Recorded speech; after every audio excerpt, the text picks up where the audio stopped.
ఇక్కడ గోడ ఉంది అంతే, గోడ ఉంది. అదే అంటే నా పక్క 2 సంవత్సరాలు గోడ పడుకోవచ్చు. మనకి రోడ్డు ఇబ్బంది మధ్యనే చాలా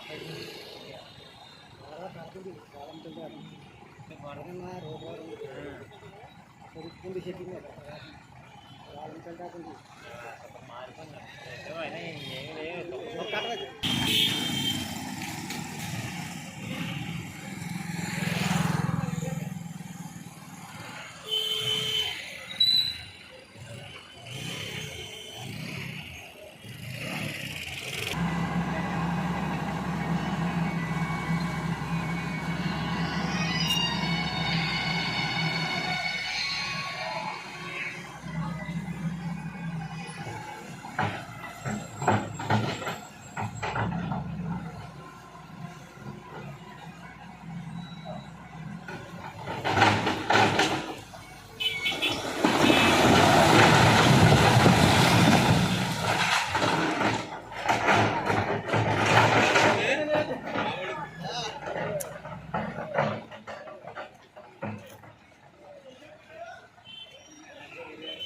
లేదు.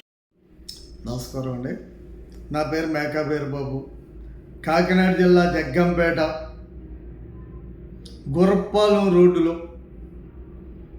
మరో పంచాయతీ స్థలం కబ్జా. నానాటికి రెచ్చిపోతున్న భూ కబ్జాదారు.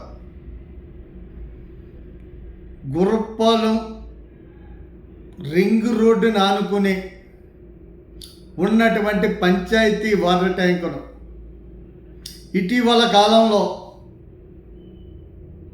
ఆ వాటర్ ట్యాంకు కాలమానం పూర్తిగా చెల్లటంతో అక్కడ మరొక వాటర్ ట్యాంక్ నిర్మాణం చేసి ఉన్నారు.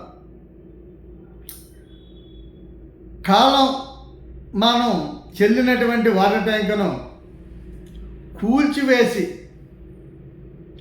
ఆ స్థలాన్ని పక్కనే 10 సెంట్ల స్థలాన్ని ఇటీవల కాలంలో కొంతమంది వ్యక్తులు కొని ఉన్నారు. దాన్ని ఆనుకుని పంచాయతీ స్థలం వాటర్ ట్యాంక్ పడగొట్టిన స్థలం ఏదైతే ఉందో అది రోడ్డుని ఆనుకుని ఉంది కాబట్టి, ఈ స్థలాన్ని కూడా దరిచేసి ఉంది కాబట్టి ఉన్నతాధికారులు ఎవరూ కూడా మమ్మల్ని అడగరు, అడిగితే కాసులు ఇద్దామనే ఒక దురు ఆలోచనతో రోజు రోజుకి పక్కవారి ఆస్తులు కాసేయాలనే ఒక సంకల్పం చేసుకుని ఆ ప్రభుత్వ స్థలాన్ని పూర్తిగా సదును చేసి షాపింగ్ కాంప్లెక్స్ నిర్మాణం చేయడానికి ప్రణాళిక సిద్ధం చేసుకున్నటువంటి వ్యక్తులు. ఈ షాపింగ్ కాంప్లెక్స్కు ప్రభుత్వ స్థలంలో నిర్మాణం చేస్తూ ఉంటే, అది జగ్గంపేట ఎట్టకోటలో జరుగుతూ ఉంటే, మరి ఇటు పంచాయతీ సిబ్బంది కానీ, మరి ఎండిఓ కానీ, తహసీల్దార్ గారు కానీ ఈ రోజు వరకు ట్యాంక్ పడగొట్టి సదును చేసి ప్లాన్లు వేయించుకుంటున్నా సరే కానీ వారికి ఏమైనా నోటీస్ ఇచ్చారా? ప్రభుత్వ ఆస్తులు కాపాడే బాధ్యతలు మీకు ఉన్నాయా లేవా?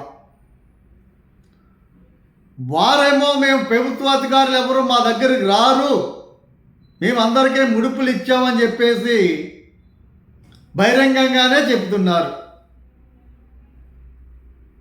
కేవలం కాసులు కక్కుతుపడి పంచాయతీ ఆస్తుల్ని ఎవరు దోసుకున్నా సరే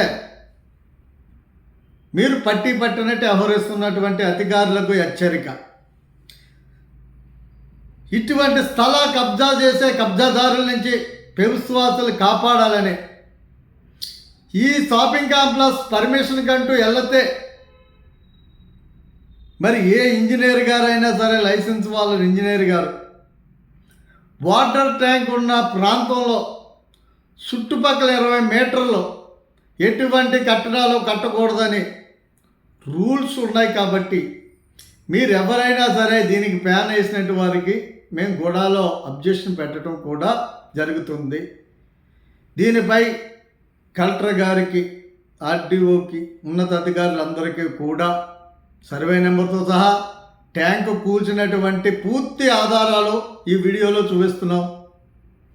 ప్రజలందరూ చూసి ఈ నానాటికి రెచ్చిపోతున్నటువంటి భూ కబ్జాదారుల నుంచి పవిత్రమైన భారతదేశ భూమిని తల్లితో సమానంగా భావిస్తున్నటువంటి మన భూమిని, మన పంచాయతీ ఆస్తుల్ని, మన ప్రభుత్వ ఆస్తుల్ని రేపు రానున్న రోజుల్లో భావితరాల భవిష్యత్తు గురించి కాపాడుకుందామని మనస్ఫూర్తిగా కోరుకుంటూ సెలవు తీసుకున్నాను. జై హింద్, జై భారత్.